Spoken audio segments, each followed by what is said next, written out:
Hello, welcome to the pre-tournament training session for the 2025 Capital Fall Classic. 3 weekends. The first weekend coming up is recreation on the 8th and 9th. Then we'll go to a girls' weekend and a boys' weekend. So we've got a Hey, few things beautiful. to go You've over got a text message. with everyone, and we will get into it. This is a tournament, obviously very different than the regular season. Weather, which we have no control over, but we have to be aware of it. We're going to cover cards, game reporting. Game reporting is critical. Players' equipment, tournament rules, and these are specific to the Capital Fall Classic tournament rules, as well as allowed and disallowed players' equipment, sideline behavior, and how ties are resolved for semifinals and finals. We're also going to cover the no heading rule, and please pay attention when we get to that slide. Each weekend is slightly different, as well as the build outlines. So for tournaments, you must check in a minimum at least 30 minutes prior to your first scheduled kickoff. If your first game is scheduled for 9 a.m., you have to be in the tent by 7:30 a.m. When you're done for the day, you have to check out at the referee tent. Okay? Again, important information. All game reports must be in Arbiter before you leave the site for the day, even if you have multiple games. Okay. You're going to have multiple games. Your partners may have multiple games. Referees tend to move from field to field at times. So just be aware. There's going to be more fans on the sidelines. This is a chance for grandpa to come out, watch the kiddies play. And there are teams that you're just simply not going to know. There are teams coming from out of the area, out of state, and you won't know anything about them. You are not checking any player passes. So there's a little less work to do before the game. In case of inclement weather, only the tournament director can cancel or postpone the game. And if the tournament director makes that decision, that information will get to you via the referee coordinator at your site in the referee tent. Athletic trainers on site have the authority to suspend matches, especially in case of thunder or lightning.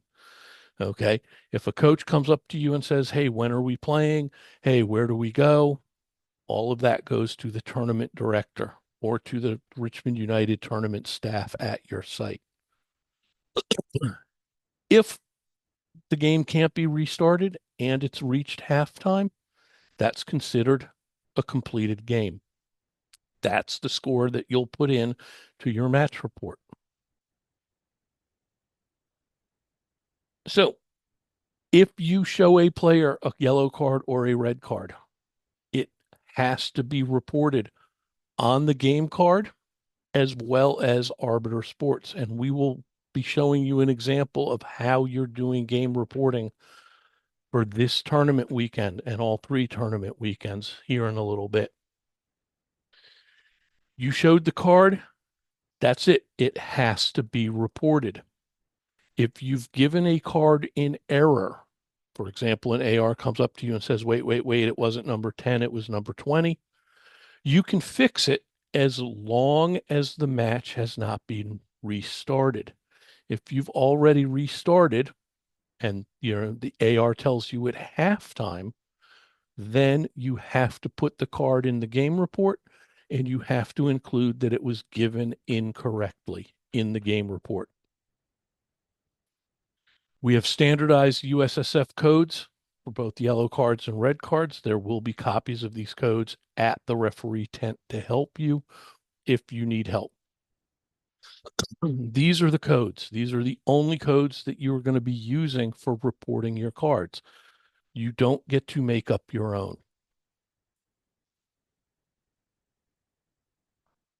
So we have yellow cards.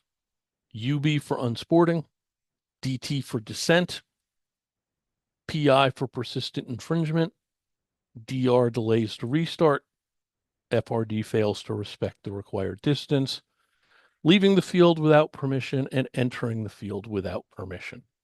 Those are the codes. Again, a copy will be at the referee tent. Send-offs, red cards, serious foul play, violent conduct, offensive, insulting, or abusive language. And this is from a player to an opponent, a player to a teammate, a player to a spectator, a coach to a referee, etc., etc. Okay, race, color, creed, religion, or sex. If anyone crosses that line, we're expecting a red card to be issued. Denial of a goal scoring by handling. Denial of a goal scoring opportunity by a foul. Spitting at an opponent. Again, these codes will be at the site for you. And a second caution.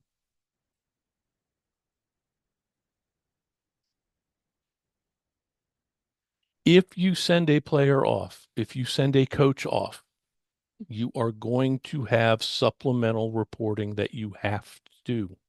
Please understand, every single caution and red card that is given in the tournament, Richmond United has to send a report to VYSA listing all of the cards that were issued during the tournament. So as referees, it's our responsibility to report these correctly so that Richmond United can then submit their report correctly. This is just information for you, the referee. It's up to the tournament staff to let the coaches know, but players who get a red card or 2 yellow cards equals a red card will be suspended for the next match. Again, that's up to the tournament staff to let the teams know. This is just information so you're aware of it, referees. If a player is suspended, they are allowed to sit on the bench for the next game. Okay. But they cannot be in a uniform. They have to be in street clothes. They have to be in warm-ups. They're not wearing their jersey and a penny. Okay. If you have to send off a coach, they have to leave the field immediately, out of sight, out of hearing range. In other words, you, the referee, can't see them, and you, the referee, can't hear them. If they were sent off in a game, the next game, they are not allowed to be at the field. Again, Richmond United tournament staff is going to be responsible for passing along that information. If you send off a coach, we don't add time. We don't stop the clock. We just simply wait for the coach to leave. And once he's out of sight and out of mind, then we can restart the game.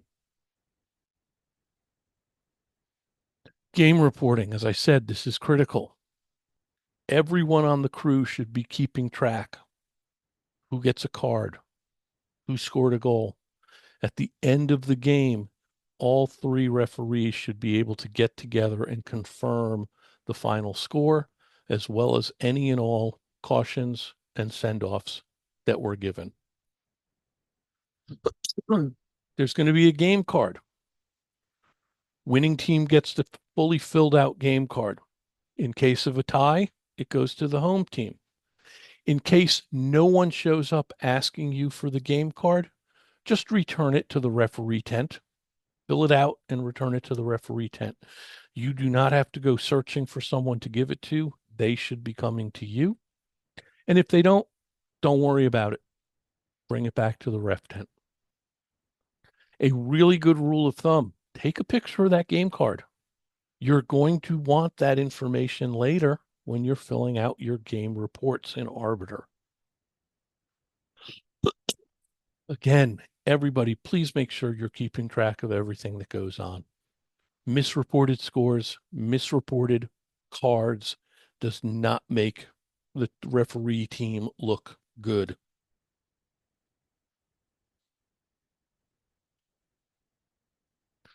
So all yellow cards and red cards, there's additional electronic supplemental game report. We're going to show you that at the end of this slide deck and how that works. But understand, If you gave a yellow card or more than one, if you gave a red card, you are going to be filling out the supplemental electronic game report. They will have this link at the referee tent. You can use your phone to fill it out. There's also a link in the arbiter score report that will take you right to it. Everything's got to match. The game card that you gave to the winning team, plus the arbiter score, plus the supplemental, everything should match. Hence the picture. Enter all of your game reports before you physically leave the site. That is one of the reasons that we're asking that you have to check out when you're done for the day so that the referee coordinator can ask you, did you fill out all your game reports in Arbiter? And they can check. They have access to Arbiter. They can check. Did you have yellow cards? Yes. Did you fill out the supplemental? Oh, not yet. Do it on your phone. Ask to borrow their iPad, but do it before you leave the field. Players' equipment. Everyone has to wear shin guards, right? No getting around that. Everyone knows that.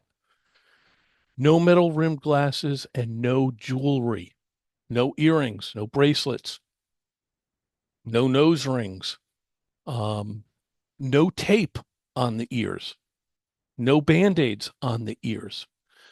If a player has tape or band-aids on the ears, ask them what's under it. If they say nothing, ask them to prove it. Okay. If a player has tape on his or her wrist, don't worry about it. For all you know, it's a medical reason. But earrings, ears, no tape, no band-aids.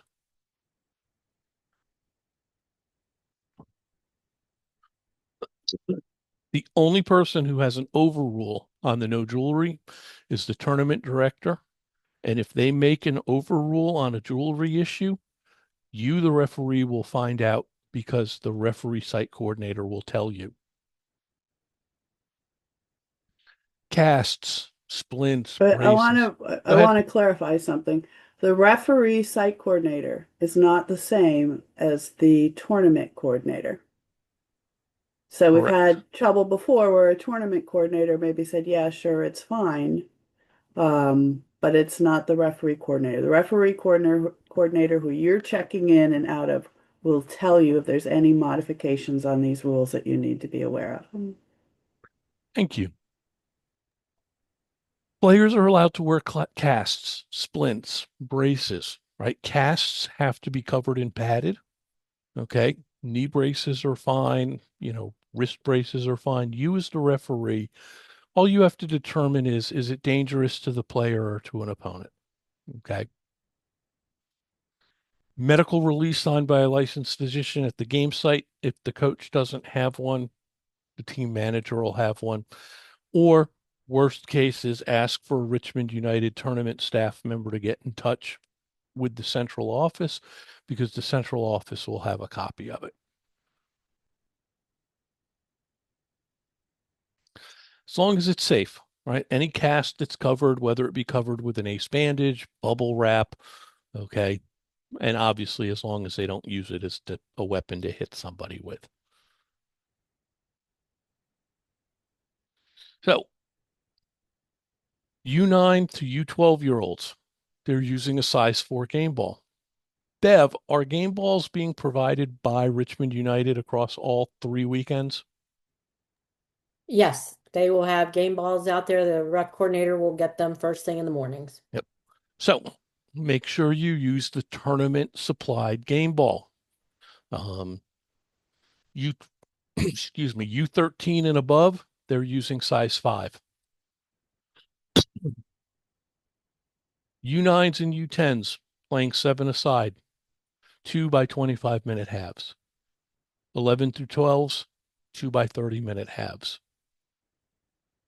13 to 15 are playing 35-minute halves, and 16 to 19 are playing 40-minute halves. The age group will be on the game card. Make sure you have the correct minutes per half for the age group that you're refereeing. So the 14s to the 19s for the rec weekend, for this weekend only, the 9th and the 10th, they will be playing 2 by 35-minute halves. Only the first weekend. After the rec weekend is over, everyone goes back to the 40-minute halves for the 16s to the 19s. It's the 8th and the 9th. Oh, 8th and the 9th, thank you. you're welcome. Mm. Halftime is 5 minutes, period. No more. When your clock at halftime says, oh, we've had 4 minutes, make sure you're on the field, referees. When your watch says 4 minutes and 15 seconds, let the coaches know it's time to start getting the kids out. Okay. The time has changed. Some sites are going to be racing the darkness for the afternoon games. As a referee crew, it is your job to keep your field on time. If a coach is not willing to get his or her team out from halftime on time, let them know they don't have a choice. It's 5 minutes. We do not add time to tournament games. There is no added time. There is no stoppage time. If the clock hits the end of half, it's the end of the half. If it hits the end of the game, it's the end of the game. It might mean that a team doesn't take their corner kick. Let them know to hurry up, hurry up, hurry up. And if the clock times out on them, so be it.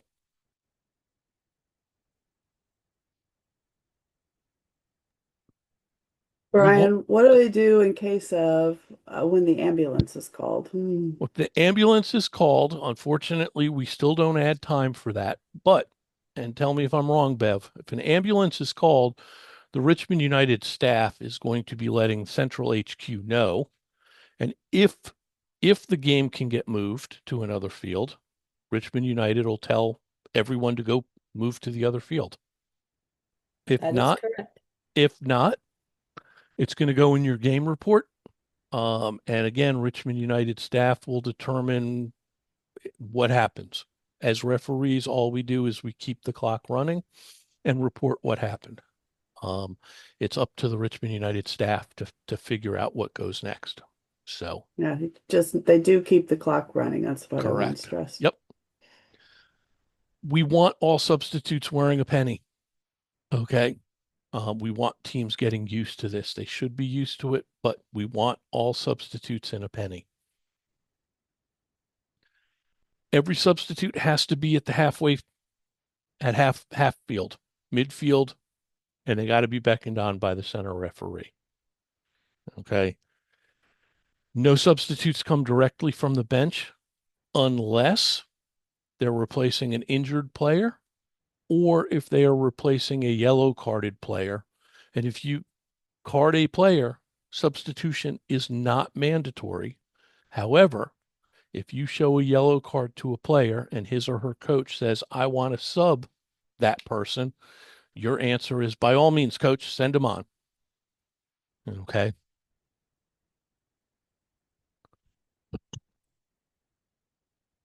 They're unlimited subs. There's no limit to the subs.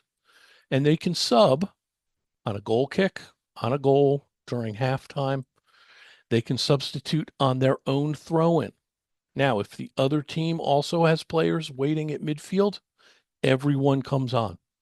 Okay. We call it piggybacking. If a yellow carded player and a coach wants to substitute, great. Check with the other team. They're allowed to make a sub if they want to as well. If the coach says yes, they're allowed one sub. If the coach says no, move on and get the game started again. Again, injury, player needs a sub due to an injury. The other team is allowed to make a sub as well. No substitutions on corner kicks, period. End of story. If it's a corner kick, there will be no substitutions. If you were in a semifinal or a final and that game ends in a tie and overtime ends in a tie, only those players on the pitch at the end of overtime are eligible to participate.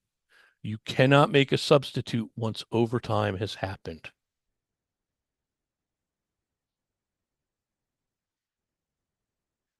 If both teams show up wearing blue, the home team changes. The home team is listed first, and they all know the home team changes. It's in the rules. Offside, U9 through U12, we will be calling offside.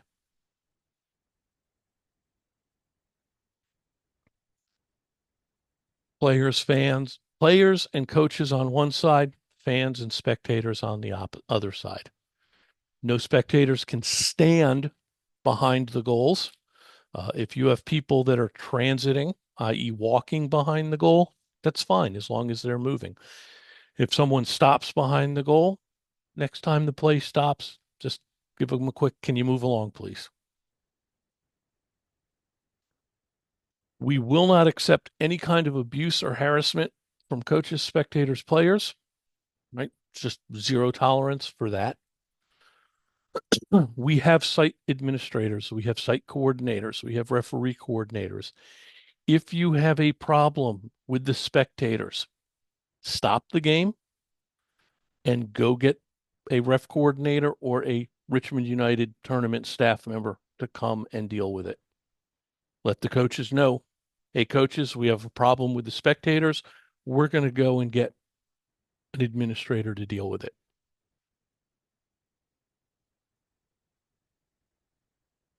Referees, we do not interact with spectators, parents, fans. We do not interact with that side of the field in any way, shape, or form. Let Richmond United and the coordinators deal with it if you've reached your tolerance level.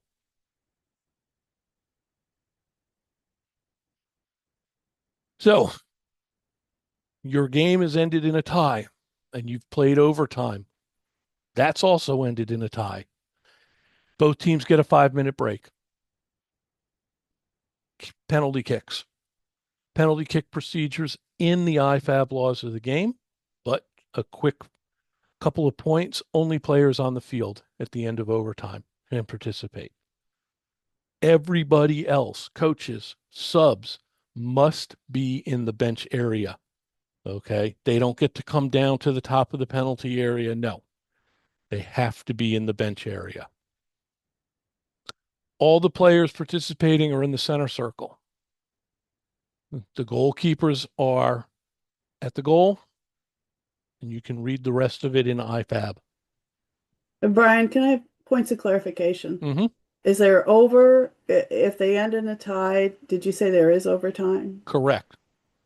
The side said a 5-minute rest and then the match is decided by penalty kicks. There is an overtime. How long is the over? The overtime Overtime. times were on an earlier slide. They're dependent on the age group. Okay. So, Okay. And my other question too is I get a lot of questions about what's the score of a game, the official score of a game when it's decided in penalty kicks. so that's Say it gonna, ends in Mhm. yeah. Go ahead. So that's part of your game reporting, but Mhm. the score goes in as 1-1, for example. We're just going to say the team's tied 1-1. The score goes in at 1-1, and in the reporting, there's a notes to the league or notes to everyone else, and in there you would say that Team A beat Team B 5-4 in penalty kicks. Thank On you. the game card itself, right, the score gets reported as 1-1. And in the rest of the card where there's plenty of room, again, Team A beat Team B 5-4 in penalty kicks. Thank you. Yep. So U11s and younger are not allowed to head the ball. This 8th and 9th, this first weekend, the rec tournament, U12 and younger, they are not allowed to head the ball. The player deliberately heads the ball, play is stopped, and the other team gets an indirect free kick. Okay. If it's inadvertent, in other words, someone gets hit in the head by the ball. If you, as the referee, have no safety concern, play continues. If you as the referee had a safety concern, for example, they get hit in the head, they fall down, they start crying, blow the whistle, stop the game. Let's make sure the players are safe. The restart is a drop ball to the team that kicked the ball that hit the kid in the head. Okay. If this happens inside the penalty area, the drop ball goes directly to the goalkeeper by law. No ifs, ands, or buts. IFAB says it goes to the goalkeeper if it happens inside the penalty area. We have build outlines for the U10s and younger. So if the goalkeeper has the ball, they've made a save. It's a goal kick. It's any indirect, direct restart behind the build out line. The opposition must be on the other side of the build out line. They have to move behind it until the ball is put into play. Once the opposing team is on the other side of the build out line, the goalkeeper can pass, throw, or roll the ball. They are not allowed to punt. Okay. Once the ball is put into play, then the opposing team can run in and try to get it. Play resumes as normal. Now, what do we mean by in play? Well, for the rec weekend, in play means when the intended recipient receives the ball. So the goalkeeper makes a save with his or her hands. They then roll the ball to a defender, teammate. Once that defender touches the ball, then everyone is released from the build out line. The first pass for the rec weekend, the first pass from that goalkeeper is free. It has to be touched by another player, then they can release from the build out line. The travel weekends in play is once the ball is released from the goalkeeper's hands, right? It doesn't have to make it to its intended recipient. It just has to be released by the goalkeeper.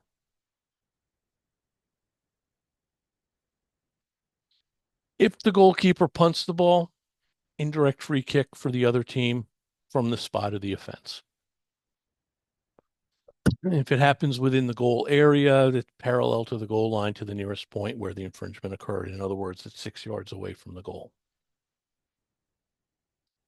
Build out line is also where offside begins. In other words, for the U10 and younger, offside is not starting at midfield. Offside is starting at the build out line. The team on the attack gets 3/4 of the field before offside becomes something that they need to worry about. 9 aside, 11 aside games, we are using the 8-second rule. Okay. Once the goalkeeper has control of the ball and they're on their feet, okay, 8 seconds starts. Considered released into play is at any point where they cannot legally pick it back up. So, goalkeeper makes a save, they're standing there, you start counting 8 seconds. The first 3 seconds are silent in your head. The last 5 seconds, you will show them with a hand and verbally 5, 4, 3, and so on. If you get to 0, you blow your whistle and it's a corner kick. If you're doing 7-aside games, there is no 8-second rule for the goalkeeper.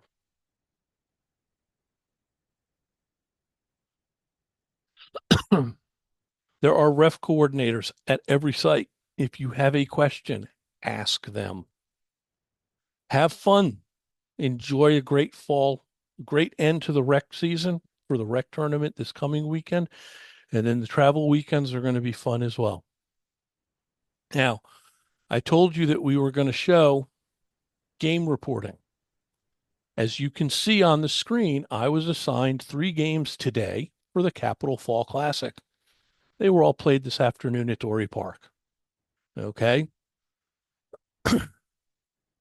When you go into Arbiter to do your report, this icon right here, create report, you click on it. You'll notice that I have TBA and TBA for the teams. Okay. This was a semifinal, apparently. We didn't know the teams before the game got played. So I put in the score. And in this case, I didn't have any yellow cards. So I can say that Team A beat Team B 5-4 in penalty kicks. I had no yellow cards in this game. I had no red cards in this game. I had a 1-1 score that went to penalty kicks. Team A beat Team B 5-4 in penalty kicks. I hit save. When I get back, you'll notice that my report is yellow. Yellow is actually good. Yellow means that it's been filled out. I had a second game. We'll call this the other semifinal. Okay. This game was 3-2. Team C, 3. Team D, 2. I just let the people know who the teams were that were playing. Now, in this game, I had a yellow card. Now, I know because I've filled out plenty of game reports, I'm going to need the game number. And you'll notice right here, USSF TOURN, USSF tournament report. Remember, I told you there was a link in the Arbiter score form. If I click on this, I get the tournament report and I have to fill out this information. All right, as everyone gets to watch me mistype my own name. And why do we want your email and your cell phone? Because the tournament people may need to get in touch with you for some details. All right, the game was today and what the Arbiter game number was. This was at Dory Park, Field 2, I believe. I was right. And it was at 3 p.m.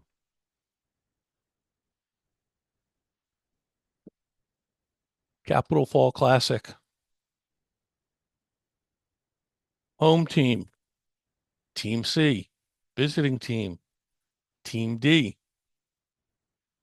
I had 1 card in the match.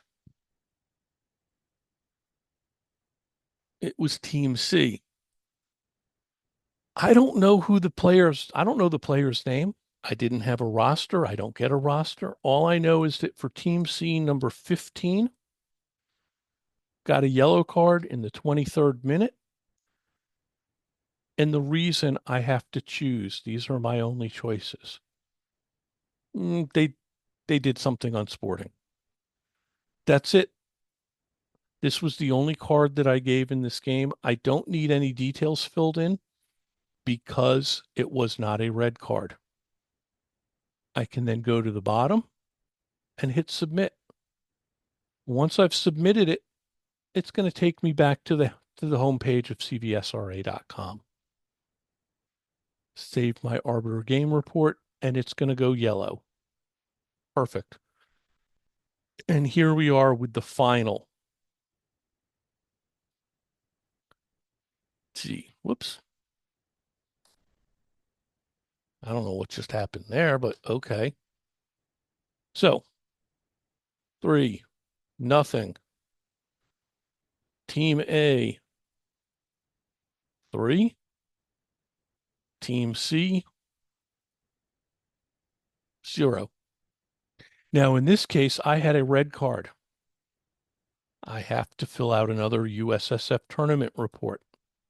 Again, a lot of the same information. Again, I still can't spell my own name.